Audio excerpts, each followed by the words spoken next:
They say when a man is drowning, he does not ask who is saving him. He does not ask about religion, ideology, or politics. All he wants is air.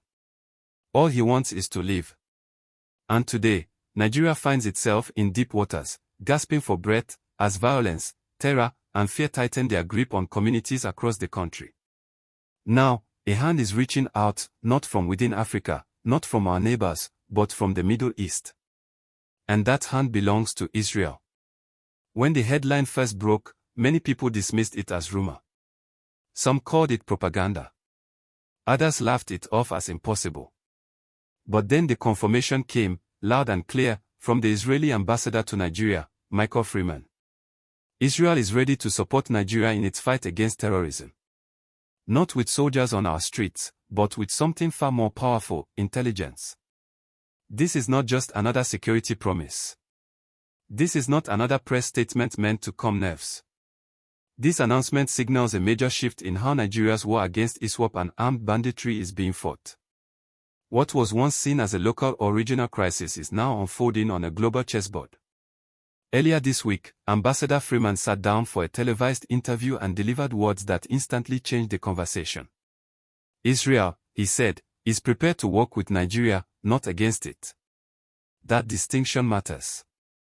He was careful, deliberate, and strategic in his wording. No Israeli troops. No violation of sovereignty. Instead, a partnership centered on intelligence sharing and strategic support. And this is where things get serious. When Israel talks about intelligence, it is not referring to basic reports or surface-level data. This is a country known worldwide for some of the most advanced surveillance, tracking, and counter-terrorism systems ever developed. Agencies like Mossad have built reputations on finding enemies who believed they were invisible. If this partnership is activated to its full potential, the era of terrorists blending into villages, forests, and highways may be nearing its end. The ambassador made something else very clear. The goal is protection of Christians, Muslims, and all Nigerians. But he placed special emphasis on communities that have suffered repeated attacks, a statement that echoes remarks made months earlier by Prime Minister Benjamin Netanyahu. Toward the end of last year, Netanyahu openly spoke about protecting Christians in parts of Africa. At the time, many Nigerians were skeptical. Some saw it as interference. Others saw hidden motives. But now, with this announcement, those words no longer sound abstract. Back in August 2025, long before this week's revelation, Nigerian and Israeli officials met quietly in Abuja. That meeting was not ceremonial. It focused on counter-terrorism financing, intelligence cooperation, and advanced security training. What we are seeing now is not a sudden decision. It is the result of months of diplomatic groundwork, happening largely out of public view. And timing matters. Nigeria is under intense international attention. The Christmas Day airstrikes carried out by the United States sent a strong message that global powers are no longer willing to watch from a distance. Now Israel is stepping forward. The message is becoming clearer: the insecurity in Nigeria has grown too dangerous, too destabilizing, to be ignored. But this raises a question that cannot be avoided. Israeli intelligence is known to be ruthless, precise, and effective. They track targets across borders and continents. If they bring that capability into Nigeria's security architecture, could this finally cripple terrorist networks in the northeast and northwest? Or does inviting a foreign power so deeply into our internal security risk creating new problems we are not prepared for? This is the line Nigerians are now walking, between desperation and caution, between survival and sovereignty. We also need to be honest about the enemy we are facing.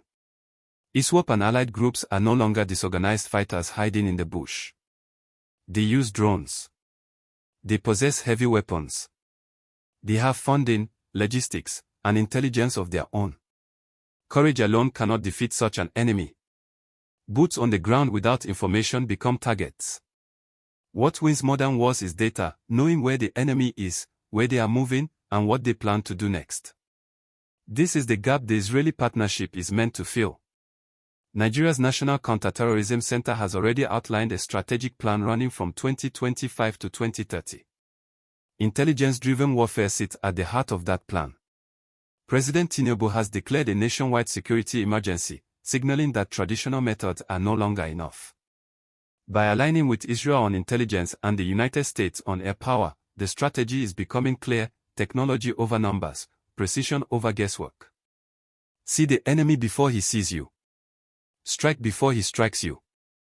As this partnership unfolds, one thing is certain: the status quo is gone.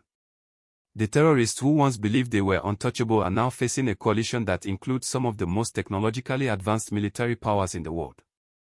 The forest that once offered cover may soon offer none.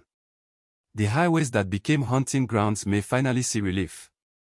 But peace is not guaranteed by announcements alone. Whether this alliance leads to safer roads, secure farms, and peaceful communities depends on execution, accountability, and wisdom. It depends on Nigeria maintaining control of its destiny while using every available tool to survive. The hand reaching out may not be perfect. It may